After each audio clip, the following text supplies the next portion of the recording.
Jinjine samine magano agatene. Jinjine samine magano agatene. Injagi wana la jinjine, biti mami chana jinjine. Karugu kana la jinjine, mito barati lau hagidine mohu pararu bakal jodhe sasoli sene.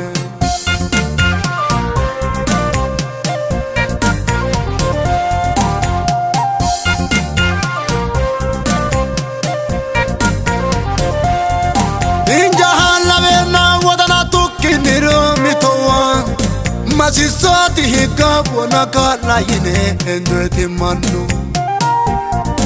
Jirantara mansama ikuma yine kedoni hindi to dunine. Mansama to isala ranta kido fulai fukine heneta magano hoko. Jinjine samine magano agatene.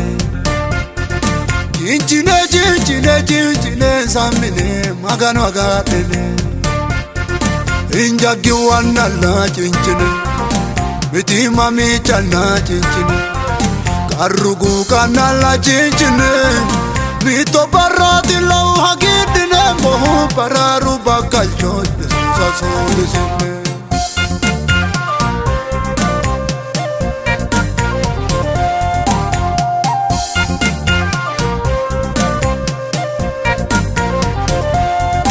Maganunda uge shabalu riti wana ige masembo ne jinjine. Pero le donori balate sa ena tultambu ngage shajanjure.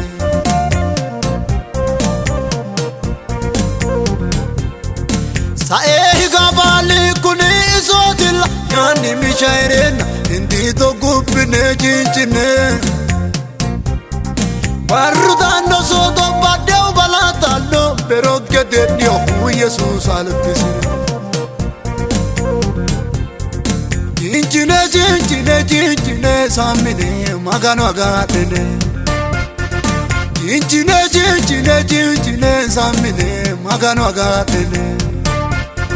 Injagi wana la jinjine, biti mami chana jinjine. Karugu kana la jinjine, mito barati lau hagidine mohu pararu bakal jodhe sasoli sene.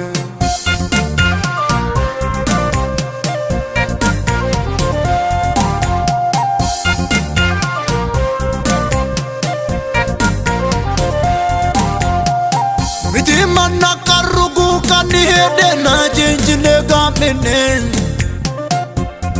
Sanaita hamboti karudo go kito Jesus a worship.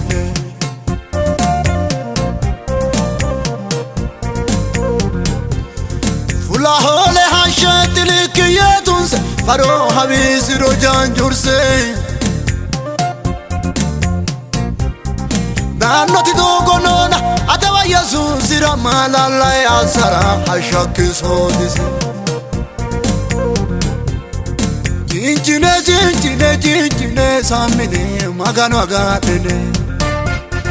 Jinjine samine magano agatene. Injagi wana la jinjine, biti mami chana jinjine. Karugu kana la jinjine, mito barati lau hagidine mohu pararu bakal jodhe sasoli sene.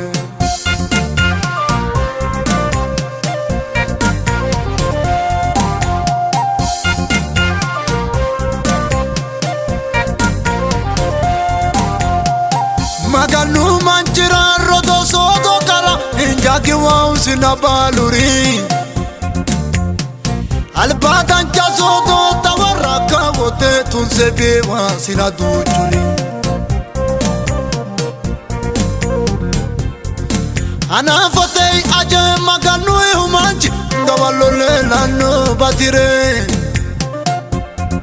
Tu vide karuni marri sonorira Awarise enokere angahar Jinchine sambine maganu agatene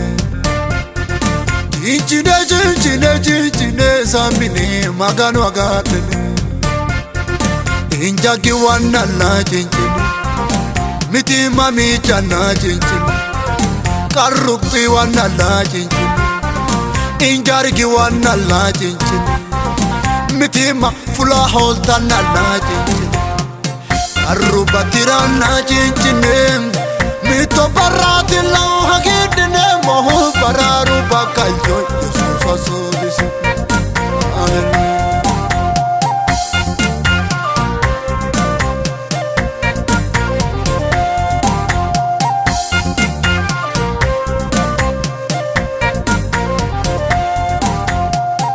Aruba tirana jinchine